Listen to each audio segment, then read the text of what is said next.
Good evening. I'm Louisa Stevens, and welcome to the sixth installment of Financial Intelligence, where your money is your business.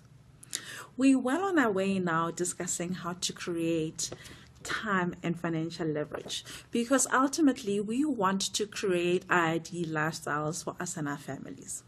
In the last episode, we discussed network marketing. Because network marketing is a very easy way of starting to generate cash flow that is independent from your full-time job or the business that generates your income. Network marketing is a great way to start a business if you do not have the skill and know-how to start a business, or do not have the capital or time to do so. Many financial and business gurus also support network marketing, and I personally recommend it as well. However, we do know that some people would prefer to start a business or buy a business that is a traditional business. They want something that is their own, that they can put their own stamp on. So what are your options then as far as starting or acquiring a business is concerned? Some individuals are fortunate enough to have a trade or profession that lends itself to becoming self-employed quite easily. That would be people like electricians, carpenters, and plumbers in the trades, as well as attorneys, accountants, and estate agents when you're talking about professionals. Notice though, I said that these trades and professionals lend themselves to becoming self-employed easily. I did not say a business. That's because there is a huge difference between owning your job, that's being self-employed, and owning a business. A business is a method of generating an income that's supported by systems and processes and resourced with people, so your employees, who actually implement those processes in order to generate revenue and ultimately a profit. Now, if you own a business, then your business can survive without you. Have you ever asked yourself this? If you were to leave your business for a 6-month period without responding to any calls and phone calls for an extended holiday, when you come back, would your business still be standing? Would you still have customers? And would you still be generating an income and a profit? If the answer to that question is no, then you're self-employed. You do not have a business. Until you actually develop the processes and systems that do not depend on you, then you will remain self-employed. So how do you then start, creating those systems and processes? Well, it all starts with empowering your people. Start small. If you start rewarding your employees for starting to take decisions and make those decisions without your interference, then you are well on your way on starting to create systems and processes that don't need you. But of course, you want to start small. You want to give your employees a small area to start exercising their decision-making abilities. And as they prove themselves, reward them with more responsibilities and, of course, money. And then start developing processes that must be implemented by our employees. That would be processes for ordering, processes for making payments to your suppliers, processes for opening customer accounts, and so forth, and all the other activities that need to be implemented in your organization to keep on running it. Once that is done, then you're well on your way. It's well and good to talk about having a trade or profession that lends itself well to starting a business or being self-employed. But what if that is not an option for you? What do you do then? Well, there are still options. You can purchase a franchise or purchase an existing business. Now, of the two, a franchise is the easier.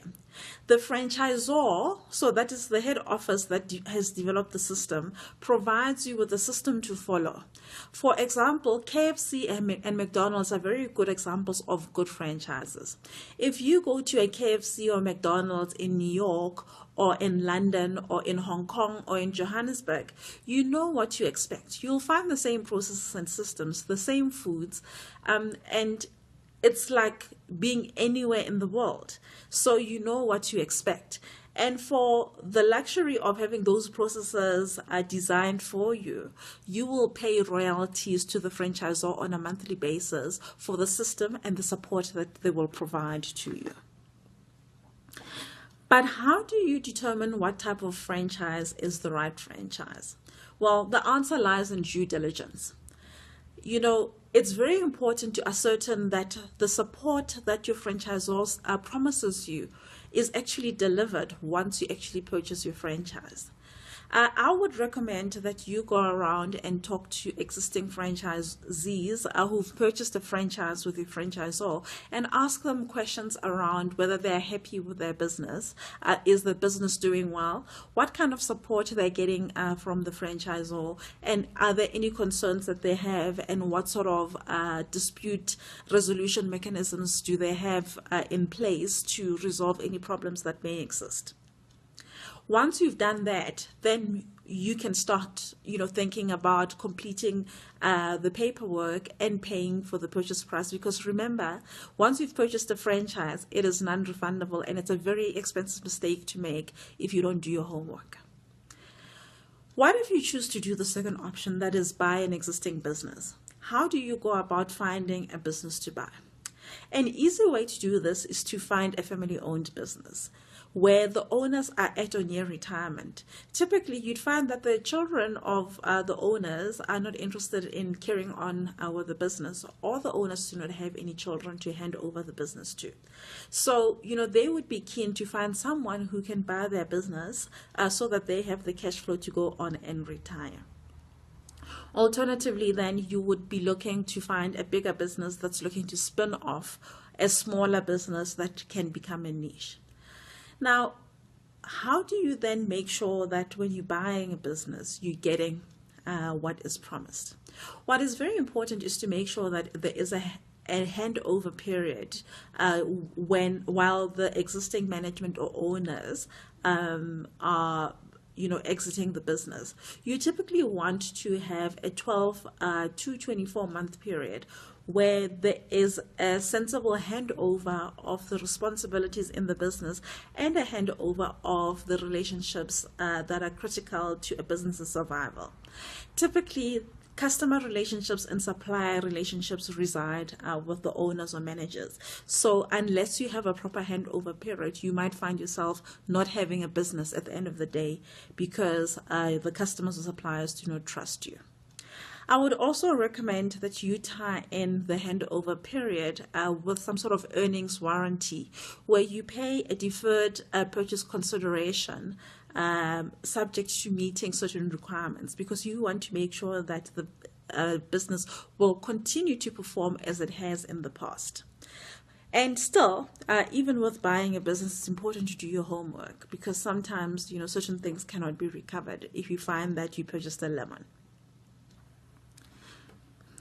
Notice when you start a business or you take over an existing business, your business will not run itself. In the beginning, you will need to be there to implement the systems and processes and to implement the discipline in your employees to operate the processes in the manner that you've set out.